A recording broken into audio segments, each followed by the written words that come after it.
23 heures partout en Côte d'Ivoire. Madame, Monsieur, bonsoir. Tout de suite, les titres de ce journal.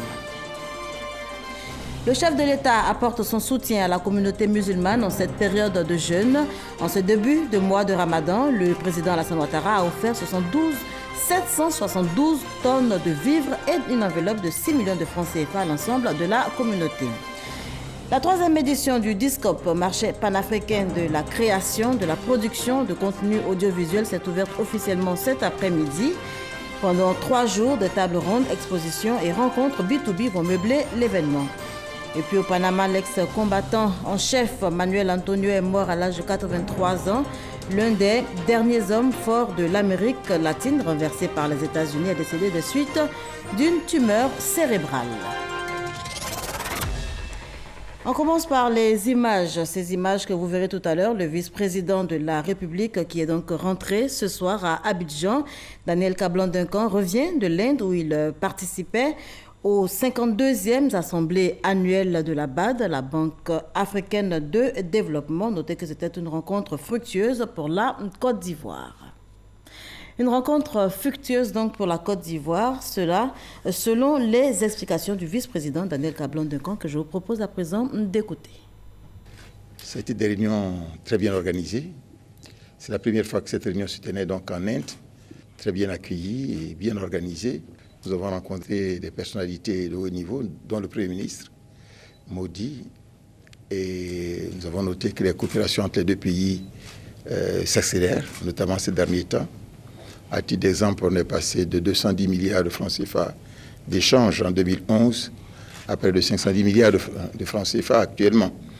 Et je pense que c'est dû à 2 éléments importants. Le fait d'abord que le président de l'Inde soit passé ici, rappelez-vous. Et le deuxième élément important, c'est que l'Exim Bank de l'Inde a ouvert un bureau ici maintenant, régional à Abidjan. Ces 2 éléments-là font qu'il y a une accélération. Nous avons constaté avec le Premier ministre Narendra Modi que ces échanges peuvent doubler ou même tripler sans problème pour les années à venir.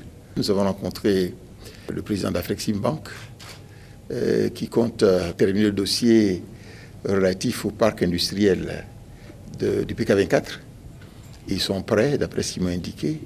Ils attendent la finalisation au niveau du gouvernement ivoirien pour une signature vers le 1er juillet, en marge donc de leur réunion qui va se tenir, je crois, au Rwanda, le 1er juillet donc prochain. Et ils comptent aussi faire 6 autres parcs industriels dans le pays, et avec en liaison avec les Imbank, à un financement de 85% pour les Imbank et 15% en ce qui concerne l'Afrexim Bank. Ils veulent aussi mettre ici leur siège régional. Ils demandent un terrain qu'on va voir avec le président de la République et les ministères concernés, de manière à construire le bureau régional ici. Et un autre élément important qu'ils ont indiqué, ils voudraient, disons qu'en liaison avec des partenaires privés, construire une unité de 30 000 tonnes dans le domaine donc, des noix de cajou, dans la région donc, de Bondoukou. Hormis ça, nous avons rencontré le secrétaire d'État allemand, qui est le gouverneur au niveau de la Banque africaine de développement, et nous a indiqué que la Côte d'Ivoire a été, au niveau du G20, retenue parmi les 5 pays africains sur lesquels va s'appliquer ce qu'ils appellent aussi le compact, un peu comme le compact du MCC. Et disons que la Côte d'Ivoire aussi était retenue maintenant au niveau bilatéral entre l'Allemagne et l'Afrique, parmi 3 pays sur lesquels l'Allemagne va développer donc, ses investissements privés, sous réserve que ces pays-là continuent de faire les réformes. Les pays concernés, c'est le Ghana, la Côte d'Ivoire et la Tunisie. Là aussi, c'était des éléments donc, très positifs que nous avons donc, retenus. Et je vous le disais en titre, le chef de l'État apporte son soutien à la communauté musulmane en cette période de jeûne. En ce début de mois de Ramadan, le président Alassane Ouattara a offert 772 tonnes de vivres et une enveloppe de plus de 6 millions de francs CFA à l'ensemble de la communauté musulmane. Le don a été réceptionné par le Conseil supérieur des musulmans de Côte d'Ivoire, le COSIM. Siège du Conseil supérieur des imams en Côte d'Ivoire. C'est le lieu choisi par les responsables du COSIM pour recevoir les dons du président de la République, Alassane Ouattara. 386 tonnes de sucre, 386 tonnes de riz et une enveloppe de plus de 6 millions de francs CFA. C'est la valeur de ce don symbolique remis officiellement par Aliou Soumaoro, directeur du cabinet du ministre des Affaires présidentielles, émissaire du chef de l'État. Objectif, soutenir la communauté musulmane pendant ce mois de Ramadan. C'est ici que nous avons l'habitude chaque année de faire ce don. Et nous sommes venus, comme à l'accoutumée, remettre le don de sucre et de riz du chef de l'État à cette communauté à travers leur grande association. L'émissaire du chef de l'État n'a pas manqué d'exhorter imams, guides religieux, prédicateurs et fidèles musulmans à multiplier prières et adorations pour la stabilité et la paix en Côte d'Ivoire. Vous savez ce qu'on a connu comme événement depuis le mois de janvier. Il faut faire des bénédictions pour qu'on sorte de cette turbulence-là et faire face aux préoccupations des populations, c'est-à-dire au développement de la Côte d'Ivoire. Mais ça bien perçu par les responsables du Conseil supérieur des imams. Rassurer le chef de l'État des ferventes prières des imams et l'encourager à tenir bon parce que cette mission n'est pas facile. Dire aussi à toute la Côte d'Ivoire que nous devons profiter de cette chance afin de faire évoluer positivement notre pays. Saluant le geste du chef de l'État Alassane Ouattara, l'imam Traoré Mohamed, représentant le président du COSIM, le Cheikh Boakari Fofana, a remis au président de la République, par le biais de son envoyé, le journal mensuel islamique et le calendrier qui marque le temps de l'observation de la rupture du jeûne. Prières et bénédictions, autre temps fort de cette cérémonie de remise de dons du président de la République aux responsables du COSIM. Plus de 1500 délégués, 700 entreprises exerçant dans l'audiovisuel, des distributeurs venus d'environ 70 pays, tous réunis ce mardi au Sofitel Hôtel Ivoire. C'est reparti pour le Discop Abidjan. La première journée a été marquée entre autres par des tables rondes et autres conférences. On en parle avec Christelle Menant.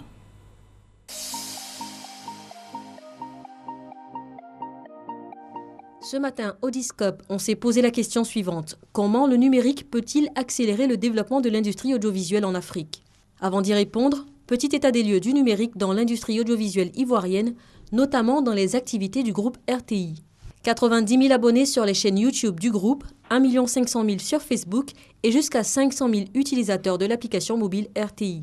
La moitié du trafic vient de l'international et la moitié de Côte d'Ivoire. Et nous pensons que nous avons les produits qui, lorsque cet accès est facile, marchent bien. Il y a de nouveaux modèles qu'il va falloir construire. Du côté des opérateurs télécoms, il y a un rôle à jouer pour aider à ce que ça se développe, de concert avec des acteurs comme nous. Le numérique peut booster le développement de l'industrie audiovisuelle africaine et peut même être une source de revenus non négligeable pour les acteurs du secteur, mais à 3 conditions. Un meilleur accès à Internet pour les populations, la mise en place d'un modèle économique adapté et enfin la réappropriation par l'Afrique de son espace audiovisuel. Les intervenants n'ont pas tari côté proposition, notamment offrir des incentives à la production aux producteurs locaux et taxer les producteurs extérieurs, une sorte de protectionnisme des œuvres audiovisuelles. L'enjeu est important pour le secteur et pour l'économie d'un pays. En France, la mise en place de la taxe sur la télévision appliquée aux opérateurs télécoms et à d'autres acteurs de la chaîne de valeur de l'industrie a généré plus de 500 milliards de francs CFA en 2014. Deuxième événement majeur du jour, la conférence de presse RTI TV5 Monde. Information majeure, un accord de partenariat entre la chaîne culturelle francophone mondiale et le premier groupe de radio-télévision ivoirien. La RTI et TV5 Monde annoncent l'accompagnement de 5 séries originales coproduites par le groupe et préachetées par TV5 Monde.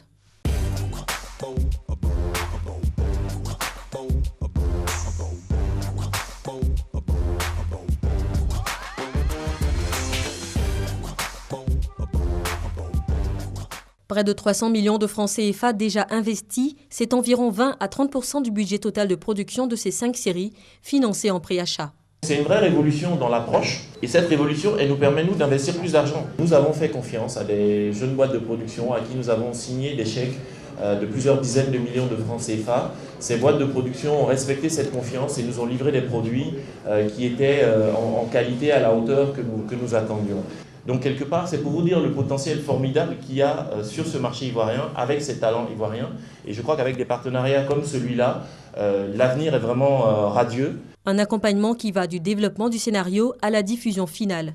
Un mode de financement en soutien à la production de fiction ivoirienne de qualité, prête à être diffusée à l'international.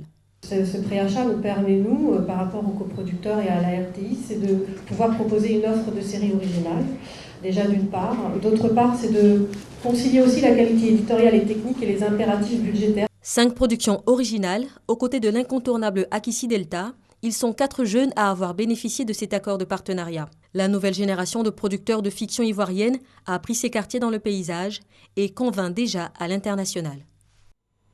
Voilà, instant Discope avec Christelle Menant et pendant 3 jours, des tables rondes, expositions et autres rencontres B2B vont donc meubler l'événement. Notez que ce programme s'inscrit dans la dynamique d'une Afrique tournée vers le développement numérique.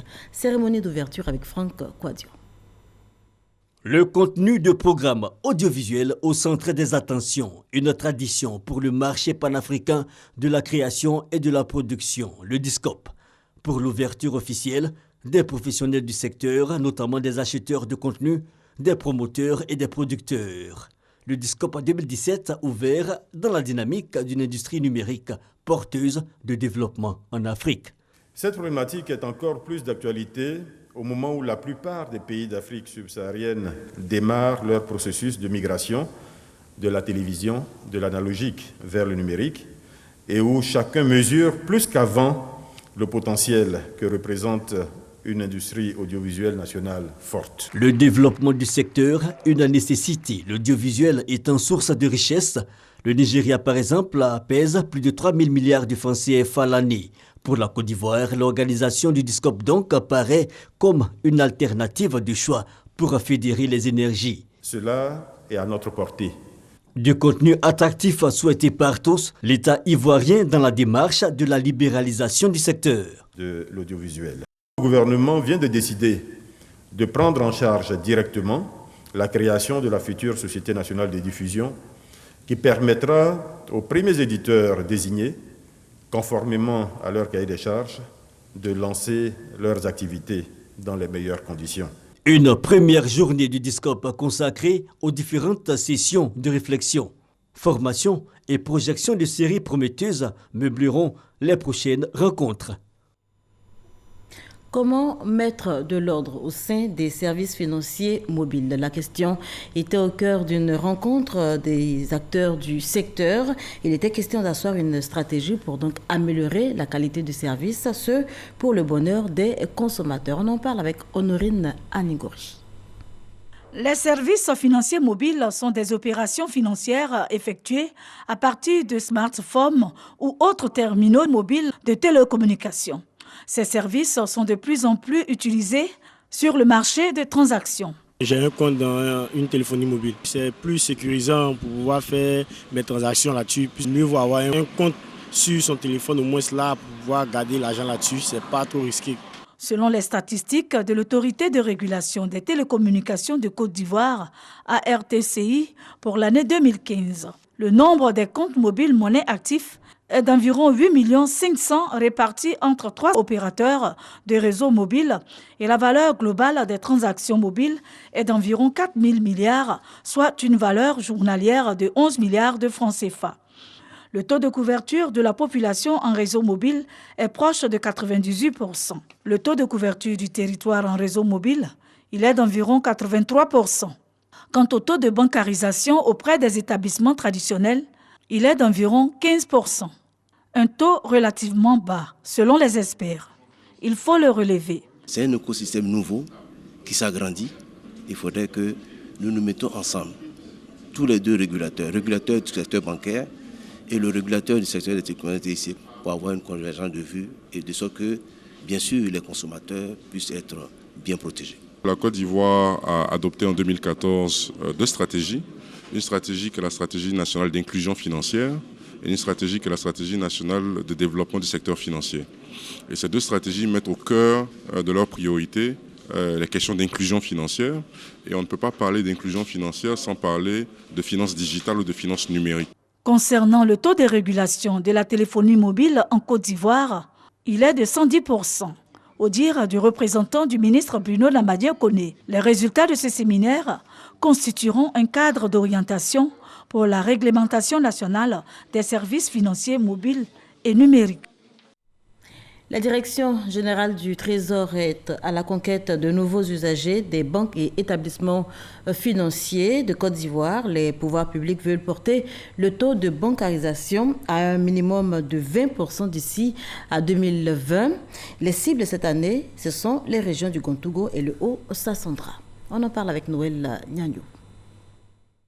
Abidjan Plateau, la rue des banques, parce qu'elle concentre le plus d'agences sur le périmètre d'Abidjan. L'imagerie populaire ignore depuis son appellation de rue Joseph Anoma. Les pouvoirs publics veulent réconcilier cette appellation avec le nombre d'Ivoiriens usagers des banques et établissements financiers. À ce jour, ils sont 16 sur 100 à disposer de comptes bancaires. C'est le taux le plus élevé de l'Afrique de l'Ouest et du Centre. Les pouvoirs publics veulent porter ce taux à au moins 20% après la croissance des 10 dernières années, de 5,1% en 2007 à 16% en 2016. Surtout qu'avec ses 24 structures, la Côte d'Ivoire compte le plus de banques et établissements financiers de l'espace UEMOA et de la CEMAC, Communauté économique et monétaire, des États de l'Afrique centrale. Comment s'y prendre? Une solution: sensibiliser, informer les populations sur les avantages des services financiers modernes. L'une des finalités majeures de l'accès aux services financiers est l'amélioration du niveau de vie des personnes à revenus modestes, généralement exclus des secteurs financiers formels, voire il est attendu une croissance davantage inclusive. Après l'édition 2016 dans la Maraoué et la Nawa, voici venu le tour des régions du Gotungo et du Haut-Sassandra sur le thème État et banque ensemble pour la bancarisation. Des difficultés qu'ont nos populations. Souvent, elles doivent faire plus de 200 km pour pouvoir avoir accès à un service financier. Et elles sont obligées de garder leur argent dans les canaries, sous les matelas. Donc nous appelons effectivement à la solidarité des banques pour qu'elles puissent aller, nonobstant le peu peut-être de rentabilité financière qu'elles ont à s'installer dans ces régions, à venir, parce qu'elles participeront de ce fait véritablement au développement de notre pays. Les banquiers et les premiers bénéficiaires du relèvement du taux de bancarisation ont affiché leur détermination à jouer leur partition. Il est important qu'il y ait un partenariat de plus en plus accru entre les populations et le système bancaire pour faciliter donc l'évolution globale de notre économie que nous voulons de plus en plus prospère. Une chose reste à faire, réduire les obstacles en termes de paperasse, quelquefois loin, voire trop loin de nos réalités, et surtout la recherche de produits adaptés aux besoins de financement des populations. Bon à savoir, retenez que l'on dénombre 24 établissements bancaires et financiers en Côte d'Ivoire. Ces établissements totalisaient en 2016 606 agences, fin 2016 donc, contre 324 en décembre 2010. La répartition donne 343 agences à Abidjan et 263 à l'intérieur du pays. On évoque à présent cette signature de convention entre le port de Miami et les ports ivoiriens, notamment le port autonome d'Abidjan et celui de San Pedro, un partenariat qui va certainement favoriser les échanges commerciaux entre les différentes parties. Notez que le port de Miami est l'un des plus importants du continent américain. Mamadou Kwasi. Le profil des ports ivoiriens intéresse bien le port de Miami aux États-Unis d'Amérique, l'un des plus importants ports du continent américain. Principal port de l'État de Floride, aux États-Unis, le port de Miami veut apporter son expertise à la Côte d'Ivoire, qui s'est inscrite depuis quelques années dans la modernisation de ses ports. Une stratégie pour rendre compétitif au niveau international le port autonome d'Abidjan et celui de San Pedro, tous deux poumons économiques de la Côte d'Ivoire. Pour traduire en acte cette nouvelle collaboration, une convention entre les deux ports de Côte d'Ivoire et celui de Miami dans l'État de Floride est signée. Saisir toutes les opportunités pour avoir un développement au niveau de l'ensemble de nos ports. Pour nous, port d'Abidjan et port de San Pedro, dans le contexte justement du développement qui est entrepris, qui est amorcé actuellement, dans le cadre des grands projets qui sont en cours, ça va être l'occasion effectivement d'avoir, encore une fois, toutes ces opportunités-là pour développer le trafic, développer le commerce avec l'extérieur et particulièrement avec les États-Unis. Les Américains s'engagent à renforcer les échanges commerciaux avec la Côte d'Ivoire. Accroître le trafic de commerce entre les États-Unis et en particulier la Floride avec la Côte d'Ivoire. Et nous comptons vraiment travailler avec la Côte d'Ivoire pour accroître le tourisme et le transport des biens et personnes. Cette signature de convention est le fruit des actions menées par les autorités ivoiriennes pour accroître le taux d'investissement des opérateurs économiques étrangers. Certaines de nos matières premières transitent par l'Inde, par le Vietnam, par l'Europe pour aller aux États-Unis. Miami, qui est un port très important aux États-Unis, est intéressé aux échanges avec l'Afrique, notamment la Côte d'Ivoire. Et c'est très important pour nos deux ports par rapport aux capacités et par rapport aux échanges et par rapport à l'expertise. Le ministre des Transports, Amadou Koné, présent à cette cérémonie de signature de convention, a salué le niveau de coopération entre la Côte d'Ivoire et les États-Unis d'Amérique. Il souhaite que cette convention de partenariat se traduise en actes le plus tôt possible en vue d'accompagner la croissance économique de la Côte d'Ivoire en nette progression.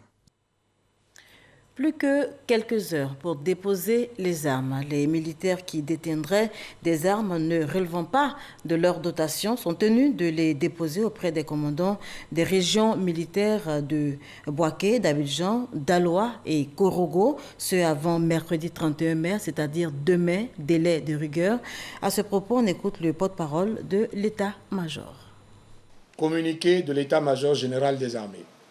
L'état-major général des armées rappelle à toutes les forces de sécurité et de défense que la détention ou l'entreposage d'armes de première catégorie sont constitutifs d'infractions pénales prévues et punies par les articles 3, 5, 13 et 14 de la loi numéro 98-749 du 23 décembre 1998 portant répression des infractions de la réglementation sur certaines munitions et substances explosives, et du décret numéro 99-183 du 24 février 1999 portant réglementation des armes et des munitions. Après les événements survenus du 12 au 16 mai 2017, le chef d'état-major général des armées a bien voulu accorder à tous un délai pour le retour de toutes les armes dans les armureries pour le mercredi 31 mai 2017. Au-delà de cette date, tout militaire appréhendé en possession de telles armes et ne constituant pas sa dotation légale sera radié des effectifs et mis à la disposition de la justice. En conséquence, le chef d'état-major général des armées invite tous les militaires détenant des armes qui ne sont pas leur dotation à les déposer auprès des commandants des régions militaires d'Abidjan, de Bouaké, de Daloa et de Korogo avant le mercredi 31 mai 2017, délai de rigueur. Pour toute information complémentaire, veuillez contacter le Centre opérationnel interarmé COIA au 20 21 02 97. À peine la saison des pluies démarrée que les dégâts sont considérables. Des pertes en vie humaine sont même enregistrées. Quel bilan à ce jour? On fait le point avec Chris Diomandé et Delphine Black qui ont rencontré, pour en parler, le commandant du groupement des sapeurs-pompiers militaires. 4 jours de pluie diluvienne à Abidjan la semaine dernière et déjà des victimes. Au niveau des sapeurs-pompiers militaires, on dresse un bilan à mi-parcours. Sur les sites où le GSPM a eu à intervenir, nous avons pu enregistrer 7 victimes décédées, 34 personnes mises en sécurité et 6 victimes évacuées dans les hôpitaux. En saison des pluies, les interventions se multiplient, mais la mission n'est pas sans difficulté. Les difficultés que nous rencontrons dans ce genre d'intervention sont essentiellement dues à l'imprécision de la localisation des lieux des sinistres. Et très souvent, les personnes qui sont en difficulté face à la montée des eaux attendent vraiment la dernière minute pour nous alerter. Donc, quand nous arrivons, soit nous avons un accès très très difficile à ces personnes-là, soit nous arrivons carrément lorsque les victimes sont décédées. Pour éviter que la saison des pluies n'endeuille encore des familles dans le district d'Abidjan, les populations sont invitées à être plus vigilantes. Nous avons les hommes et les moyens pour pouvoir intervenir. Mais pour intervenir efficacement, il faut que nous soyons avertis dans des délais raisonnables. À tous ceux à qui ce genre de situation peut arriver, de ne pas tarder à appeler les secours. Et quand on constate que les eaux montent dans une maison, quand on a encore la possibilité de sortir, il faut bien sortir de la maison, ne pas attendre la dernière minute et se retrouver coincé par la montée des eaux. Ça peut être fatal. La saison des pluies ne fait que commencer. Juin est le mois le plus arrosé. En cas d'inondation, de dégâts, d'éboulements, d'évacuation, de sinistres ou de détresse, les populations sont invitées à appeler le numéro vert, le 180 ou le 01 80 13 23. Demain, 31 mai, journée mondiale de lutte contre le tabac, journée dite sans tabac. En prélude à cette célébration, nos reporters ont fait un tour au centre d'aide au sévrage tabagique. C'est au CHU de Cocody. Ce centre existe bel et bien. Je vous propose avec Frédéric Oulaï et Delphine Blanc d'aller voir ce qui s'y passe. Youssouf a une fois consommé le tabac. Aujourd'hui, en classe de terminale, il n'arrive plus à s'en passer. Pour mettre fin à la pratique, il a décidé d'aller au centre d'aide au sévrage tabagique. Le centre est situé au sein du CHU de Cocody. Quand je fume, je dors, je m'endors. Tous les matins, je me lève, je me sens fatigué. Bon, il y a des démangeaisons, tout ça. Il y a des mal à cause de la cigarette. Bon, il peut fumer demi-paquet par jour. Je vais entièrement arrêter la cigarette. Mais je ne sais pas comment le faire. Parce que ça brûle le sang, je ne sais pas, c'est difficile. Vu ce que ça me créait, j'ai décidé de venir ce matin pour dépister. Le centre d'aide au sévrage tabagique a été inauguré le 31 mai 2016 pour assister les consommateurs du tabac. Les malades viennent soit des hospitalisations, c'est-à-dire qu'après avoir été hospitalisés, s'il est tabagique, on le conduit ici pour l'aider à sévrer. Il y en a aussi qui viennent d'eux-mêmes de la ville et qui ont appris que le centre existe et donc ils viennent nous voir pour être sévrés. La consultation au centre est gratuite. D'une cinquantaine de dossiers donc de malades de sujets qui sont suivis, donc des sujets tabagiques qui sont suivis ici. Pour l'heure, le centre d'aide au sévrage tabagique est le seul sur le territoire national. À ce jour, près de 75% de consommateurs de tabac ont été pris en charge et sur les 75, 25% ont arrêté de fumer. La région de Gbeke honorée à travers un de ses fils, Jean Kwasi Abonoa, président du conseil régional de Gbeke, a été distingué prix spécial de l'interafricaine de communication et de sondage ICS 2016-2017 du meilleur acteur de développement. Kader Sogodogo. Le prix spécial de l'interafricaine de communication et de sondage, ICS 2016-2017, du meilleur acteur de développement local décerné à Jean Kwasi Abonoa, président du conseil régional de Gbeke, pour les importants investissements réalisés en infrastructures de développement et pour ses nombreuses actions sociales en faveur des populations de sa région. Les efforts du président du conseil régional de Gbeke et de son équipe pour l'amélioration des conditions de vie des populations de la région ont convaincu le jury qu'il a désigné pour recevoir ce prix. En effet, a expliqué Charles Sandé, directeur général de ICS, en 3 années, ce sont plus de 6 milliards de nos francs que le conseil a investi. Quant au lauréat Jean Kwasi Abonoa, il remercie les initiateurs du prix pour avoir apporté leur choix sur lui et sa région. En 2013, mesdames et messieurs, nous sommes arrivés à la tête d'une région qui souffrait des effets de la crise. Il fallait une équipe soudée, ayant la même vision que le président pour faire face aux défis qui attendaient cette région.